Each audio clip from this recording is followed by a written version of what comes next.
Salam arz edirəm millət İrana, bəxsus milləti Türk zamana.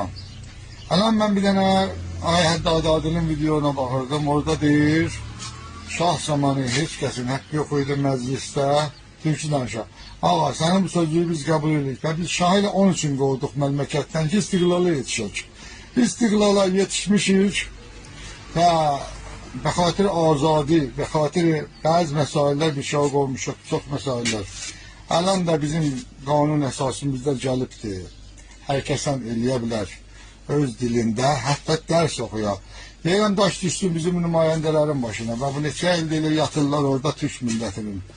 Heç bir qanun əsasından danışmırlar, demirlər, ay qardaş, bizim qanun əsası da belə deyibdir. Rəis Cumhur 2 kəlmə gedir. Bir yerdə şeir deyir, gerək bir nəfər gəlir ona təzəkkür verir, türkü şeir deyibdir. Hasan azam biz xab-ı xərquşil olacaq. Mən təfrəqa üçün də danışmıram. O Ağay Həddadadı ilə dişim bizim dilimizə 40 milyon cəmaatın dilinə tohin edir. Deyir, haqqınız yoxdur, Farsı, türkü danışasınız. Baş düşsün bizim nümayəndələrin başına.